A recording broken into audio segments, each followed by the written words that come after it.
Brahmanda Purana, Part 5, Lalita Mahatmya, Chapter 39. Glory of the Goddess Kamaksi. The footnote says, the goddess Kamaksi glorified here is different from the famous Kamaksi near Guwahati in Assam. That goddess represents the generative organ of Sati, Shiva's first wife, which fell down as Shiva was carrying her dead body. Kamaksi in this chapter is the famous goddess of Kanchi near Madras. As Ka, goddess Saraswati, and Ma, goddess Lakshmi, were produced from her eyes, Akshi, she is called Kamaksi. Verse number 67 to 74. She is Tripura Sundari, the primordial goddess who manifested there at Kanchi due to the penance of god Brahma was installed on Kamakoshtha. The whole chapter is in a way a Kshetra Mahatmya of Kanchi as to how, why, and where great god Brahma, Vishnu, Shiva settled at Kanchi and participated in the celebration of the marriage ceremony of Kamaksi, etc. Agastya said, we honor and meditate about that great splendor which is without beginning and end, is unmanifest, yet the prime cause of all manifested things, and which is the sole essence of bliss and knowledge. O Hayagriva of excessive intelligence, O greatest one conversant with Vedas and Vedantas, this highly meritorious and excellent narrative of Lalita has been heard by me. It has been mentioned by you that Tripura, the greatest deity, is worthy of being worshipped by all. Her 4 arms are equipped with noose, goad, bow, and arrows. Her mantra also has been mentioned. The footnote says N reads yantra and is a better reading with reference to Sri Yantra. So also the Sri Chakra, which has 9 outer coverings and the mystic circles as its ornaments. You have mentioned that Ishani is the presiding deity of Sri Pura. In the city of Kanchi, which is sacred and which is an ornament of the entire sphere of earth, there shines the blessed and illustrious deity well known by the name Kamaksi. Who is she? She has only 2 arms. Her slim creeper-like body shines magnificently and gracefully in every respect. Her beauty is something never seen before. She is the greatest deity in the form of great refulgence. Suta said, on being addressed thus by Agastya, the noble-hearted Hayagriva became delighted. In honor of that refulgence, he closed his eyes and meditated on that brilliance. After meditating upon and bowing down to that refulgence, he spoke to Agastya. Hayagriva said, I shall explain to you a great secret, O husband of Lopamudra. Listen. The first one, who is subtler than the subtlest, is the greatest Chit, consciousness. She is the primordial cause. She is also called as cause of dissolution too, by means of her own form, by persons who ponder about the reality of principles. The footnote says, Trayi Prokta Shvarupa, whose form is described in the 3 Vedas. And thereafter, the second deity called Shuddhapara manifested herself. She is the purest and greatest deity. She is endowed with 2 arms. By her right hand she shows the Yoga Mudra, mystical gesture, and there is a book in her left hand. Her body has the luster of snow, jasmine, moon, and the pearl. This deity is called Suddhapara. The third one is Parapara, greater than the greatest. She, her luster, is on a par with 10,000 rising suns. She is bedecked in all ornaments. In her right hand she holds lotus. She has kept her left hand on the left thigh. A crown as well as the crescent moon is the ornament on her head. Afterwards, that Tripura became manifested with 4 arms. She is Para Aruna. In her hands, she gracefully holds Nu's god, sugarcane, and 5 arrows. She is, she is Lalita. She alone has manifested herself as Kamaksi in Kanchi. Saraswati, Rama, and Gauri worship that primordial deity alone. The two cities, Kashi and Kanchi, are the two eyes of God Mahesha. It is well-known holy shrine of Vishnu, causing the presence of Shiva too. It was at the shrine of Kanchi that formerly Brahma, the grandfather of all worlds, performed an austere and difficult penance for the sake of having a visit of Sri Devi. He was engrossed in meditation of the union of souls, O sage, and was performing holy rites. Lakshmi, the deity greater than the greatest, with a lotus in her hand, appeared before him. She was in the lotus seat and was accompanied by Vishnu, the conqueror. She was dressed in all lovable and graceful garments and adorned by all ornaments. She was well known as Simhashaneshwari, the ruling goddess of the throne. She had a wonderfully exquisite beauty. She was the greatest deity in the form of a great splendor. She was renowned as Adi Lakshmi, primordial Lakshmi. She was stationed in the heart of everyone. They call her Tripura, herself the mother of Brahma, Vishnu, and Isha. She was famous by the name Kamakshi. On seeing her, he eulogized her with full devotion. Brahma prayed, "Be victorious, O goddess, O mother of the universe. Be victorious, O Tripura Sundari, O sister of Srinatha. Be victorious, O Sri, auspicious to all. Be victorious, O mass of glory and mercifulness. Be victorious, O heroine of sentiment of love. Be victorious, O goddess of devotees with many siddhis. Be victorious, O goddess saluted by leading yogins. Be victorious, O mother of the universe, O goddess of eternal form. Be victorious, be victorious, O goddess, the bestower of happiness to all the people who praise and extol. Be victorious, O goddess, worthy of being glorified by the Himalaya mountain. Be victorious, O beautiful consort of Shankara, in the form of Kameshwara. Repeated obeisance to that goddess who frequently carries out creation, sustenance, annihilation, concealment, and blessing of worlds simply by her volition.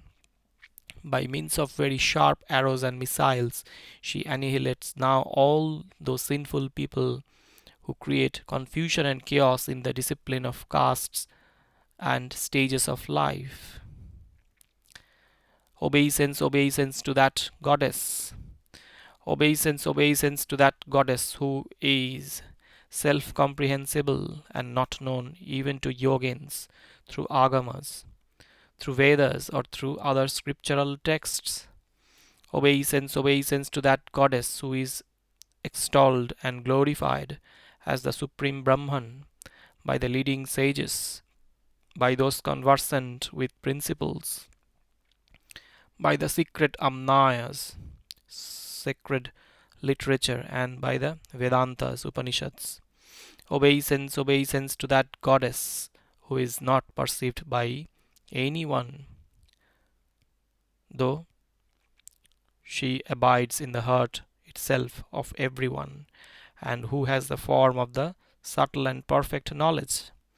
Obeisance to that goddess on whom Brahma, Vishnu, Rudra, Ishvara, and Sadashiva meditate, and in whom they are solely engaged.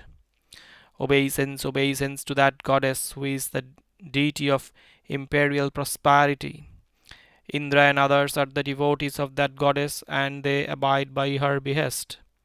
Obeisance to that goddess about whom it is said that the Vedas constitute her vital airs, that the five elements are her glances, and that the entire universe consisting of mobile and immobile beings in her smile.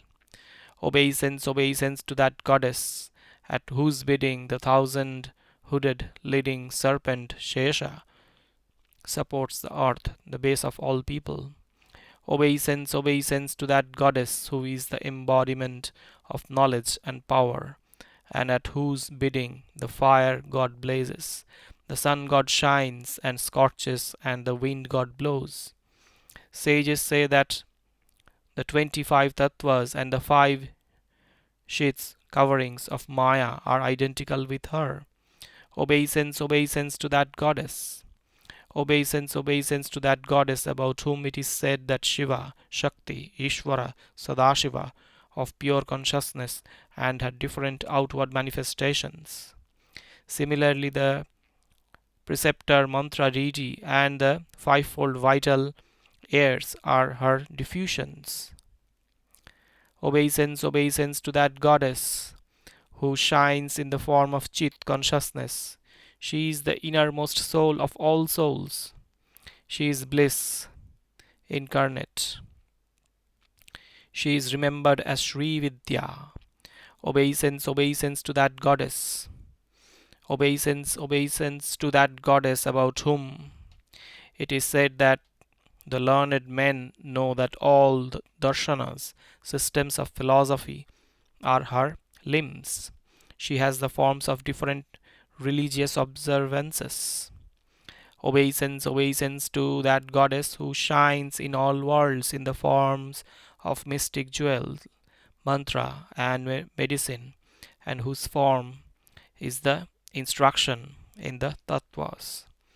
Obeisance to that goddess who shines in the form of different objects, whether space, time, or other ordinary objects, in the manner in which they exist. Obeisance to that goddess who is antagonistic to the Daityas, who habitually possesses all auspicious qualities, and who is called Vishwatirna, one who is transcendental to the universe. After eulogizing Mahadevi, thus Brahma, the grandfather of all worlds, bowed to her again and again, and suddenly sought refuge in her.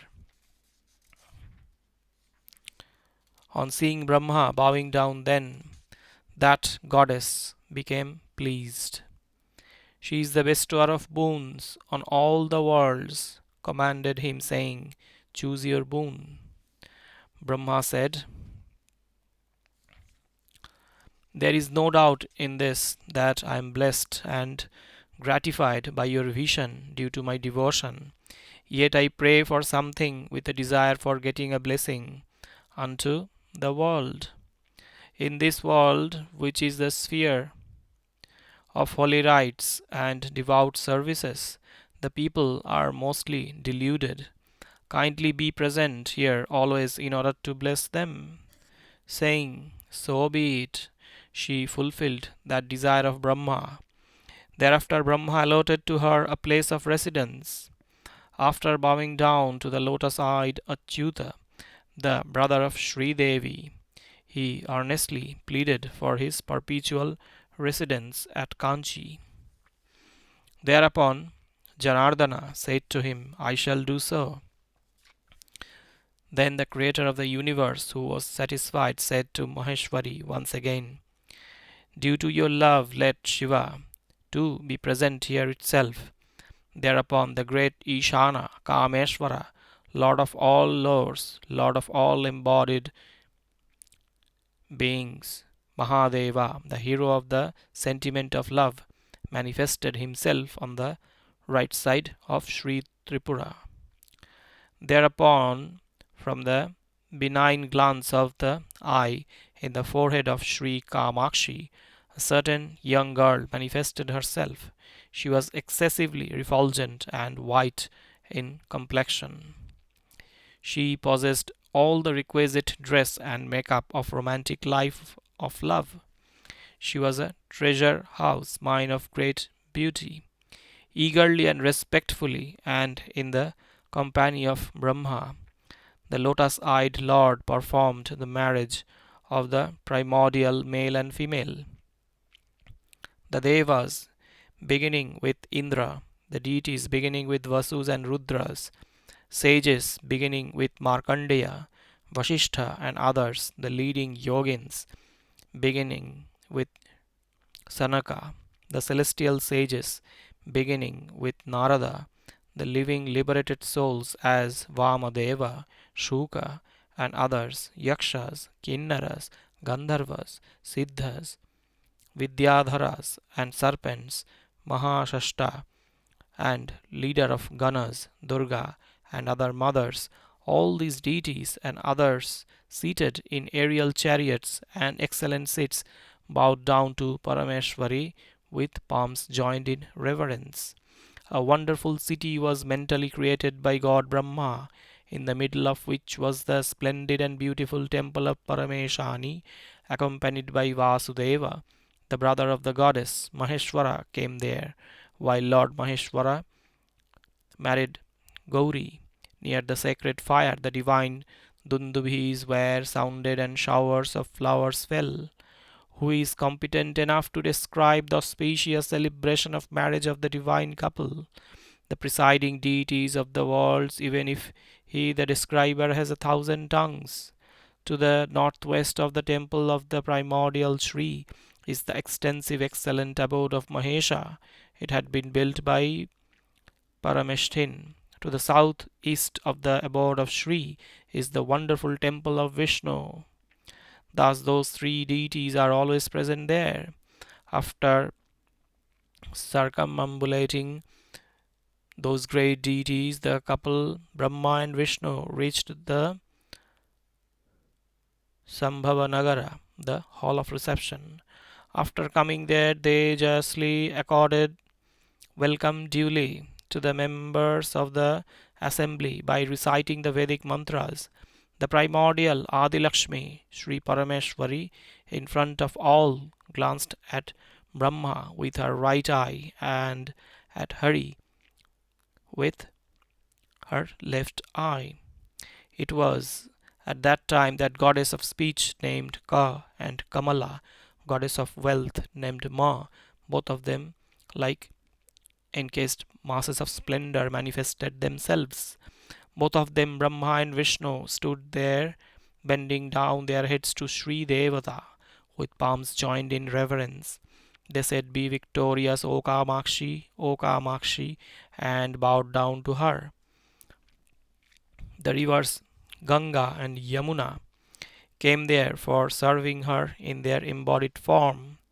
The 3.5 crores of presiding deities of holy spots came there for the purpose of serving Tripuramba, holding the chamaras with both hands. Bharati, goddess of speech, and Shri, goddess of wealth, fanned with them and served Shri Devi in a befitting manner. On seeing the two deities, Bharati and Shri, born of the eyes of Adi Shri, the two deities with their creeper like hands, adorned with ornaments, studded with invaluable gems and jewels, and fitted with tinkling bells. All the assembled folks were particularly struck with wonder.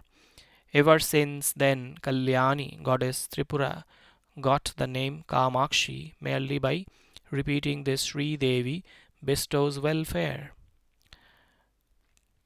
The three syllables Kamakshi are the causes of all auspiciousness.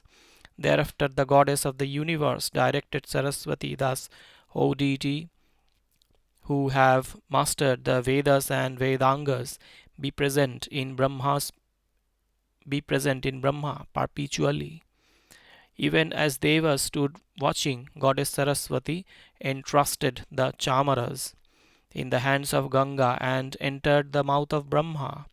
On being directed by the delighted Mahalakshmi, that is Tripura, Indira, goddess of wealth, obeyed her behest by means of her head and joyously went over to Vishnu's chest for the sake of stay worthy of her. With great devotion of with great devotion the couple Rama and Vishnu bowed down to Tripura Sundari and requested her once again for the status of being the protective deity Avarana Devata, saying, "So be it." Tripura Sundari granted the boon to both of them. Then Padma and Achyuta obtained the status of protective deities. The charming reflections of Mahagauri came there and placed Padma and Achyuta to the north of his own Pitha pedestal. He himself stood to the right. To the south, he said to Mahagauri, "Assume another form." The footnote says, description of the reflection of the goddess. He or it had all the characteristic features of the goddess. It is translated as he, as the SK word is in the masculine gender. He had the same shape and size as those of Mahagauri, with a shining divine body. He had a pair of feet shining brilliantly like the full moon with all its beauty. The bangles and anklets went on tinkling as though a partridge had been made the pedestal. His charmingly beautiful girdle, set with jewels, shone as brilliantly as lightning and tinkled sweetly. The footnote says, Tittirikrata in our text, but Pinjarakrita, Pinjarikrita made good colored in N is better. The pair, his charmingly beautiful girdle set with jewels, shone as brilliantly as lightning and tinkled sweetly. The pair of his arms shone with gem-set bangles and armlets. His excellent waistband was set with pearls, lapis lazuli, and ruby. He shone with the waist refulgent with the three valleys, folds of skin on the stomach regarded as mark of beauty. He was adorned with a navel that appeared splendid like the whirlpool in the river Ganga. The breasts in the reflection were brilliantly adorned and beautified by means of sandal paste, camphor, and saffron. The jacket worn over the breasts was exquisitely embellished with pearl ornaments. A good chain hung suspended from his waist just for the purpose of diversion. He was adorned with rings set with pieces of ruby. In his right hand there was a lotus resting within, and he looked elegant, refulgent, and charming thereby. A divine garland alone, a divine garland along with a number of ornaments shone there extending up to the forepart of the foot.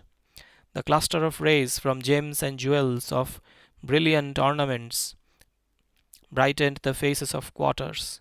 He was rendered splendid by means of gems round his neck fitted to fine heated gold. His neck had the red color due to the rays of gems and jewels in the Mangalya Sutra, holy thread indicating conjugal bliss. He was adorned with large ear rings made of rubies to embellish the ears. He had lovely lips which were like tender sprouts and which had the beauty of the China rose and coral. He appeared splendid with a row of teeth having the luster of the pomegranate fruit. He had pure and tender cheeks glittering with gentle smiles. He was very charming in his nose ring of matchless beauty and exalted splendor. He had a lifted up nose of blameless beauty with the sparkling splendor of the flower of Sisamum indicum. His eyes had the sweetness and beauty of the blue lotus about to bloom. The lovely and graceful eyebrows shone like the flowery bow of Kama. His forehead could be compared to the crescent moon. His face had the sweetness and charm of the full moon. He was shining gorgeously with the sacred mark on the forehead made of musk richly endowed with agreeably intense fragrance. In his lotus like face, with graceful forelocks, it appeared as though the inebriated swarms of bees hovered round it. The tied up braid of hair had in it garlands of parijata flowers. The head was beautified by a crown abundantly inlaid with gems and jewels. He was the abode of every aspect of beauty, the very storehouse of splendor, of grace and charm. Shiva, Vishnu, and the great personages present there realize the identity of reflection as well as that of the goddess. In front of all the devas who were looking up to her as their support, Maheshani, who could freely do as she pleased, entered the reflection. On seeing her, who created reflection and stayed within it after entering it, Brahma bowed down to her once again and requested thus: O Tripura Sundari of great power, the perfect Supreme Spirit, well known by the name Sri Kamakshi, obeisance to you day by day. I am submitting something to you now. Kindly listen to it. For the prosperity of worlds and opportunity for heaven dwellers to serve you, O Sri Devi, of perpetual bliss and felicity, the marriage of both Viz Mahagauri and Mahesha should be celebrated every year here itself. Let the foolish and confounded people of this earth, O great goddess, attain the greatest goal of seeing her and bowing to her devoutly. The greatest goddess replied thereto by the ethereal voice, so be it. She permitted all of them to return to their respective abodes. Remembering again and again this wonderful nature and activity of the goddess, they all bowed down to her and went from there in the manner they had come. Along with Mukunda and Shiva, the delighted grandfather of the world, that is Brahma, installed her in the temple Sri Mandira, fully equipped with the mantras. After propitiating her through the Vedic mantras, he bowed down to her with all the eight limbs touching the ground. Then, by the ethereal voice, the goddess addressed thus to Brahma: with great concentration, O Brahma of the steadfast mind, install Vishnu and Shiva in their respective abodes and serve and worship them there every year. Serve also the Kamagiri Pitha, the pedestal of Kamagiri, which has manifested itself here, which is accompanied by Shrisha, Vishnu, Mitra, the sun god, Isha, Shiva, and Amba, mother, and which is present in the middle of Sri Pura itself. It is accompanied by Lakshmi on the left side and served by Vishnu elsewhere, that is on the right side, which has the form and features of Chit, consciousness, and Ananda, bliss, which is the presiding deity of all Pithas and which duly held an unmanifest and invisible physical body. The footnote says and reads Sarvadyam Aradhya Yathavidhi, propitiate according to due procedure the invisible form which is primordial of all. On an auspicious day with good constellation for the prosperity of the worlds, you do worship it with refulgent and invincible petal buds and pieces of diamonds and gems. O Brahma, duly and joyously, you should make the entire mystical diagram too. The footnote says and shows that some lines are omitted after verse number 108. The translation of omitted lines is as follows: on a day with an auspicious constellation, nakshatra, people will worship by means of plantains and coconuts. Hence, for the increase in prosperity and felicity of the people, read verse 109 in our text. Thus you protect your world. On being told thus, Lord Brahma did so. He kept the goddess and her utterance in his heart, that is, remembered them devoutly. Then he went to his abode. Thus, O pot-born sage, the wonderful activity of Kamaksi has been factually recounted unto you. Consider her as Mahalakshmi herself. There is no doubt about this, that worldly pleasures and salvation are within the reach of that person who always listens to this and who recites this with great purity. He shall become equal to Brihaspati in intellect. He shall be the Lord of all learning, the glorious primordial Lord Narayana, who is kind to his devotees, was propitiated by me, formerly by means of penance for a long time. Out of compassion, he granted me, his son, the liberation of Sarupya, having the same form as the Lord. He then taught me the greatness of Mahatripura Sundari. It is on account of this that I know something, and I shall say, and not otherwise.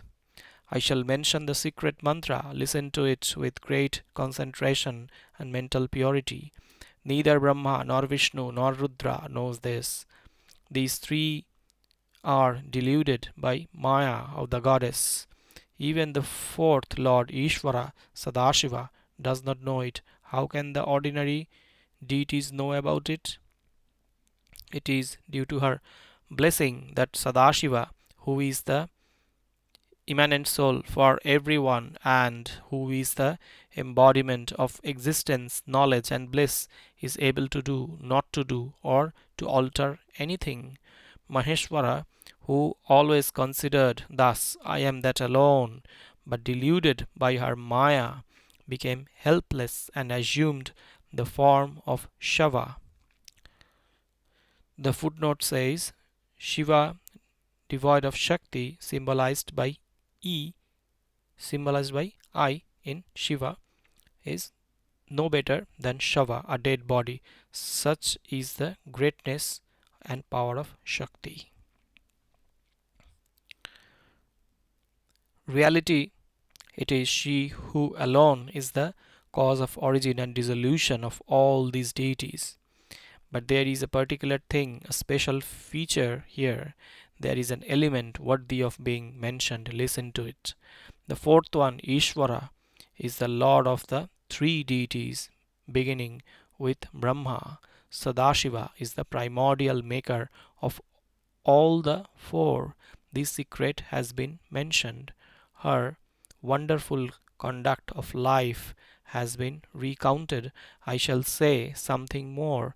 Listen with great attention.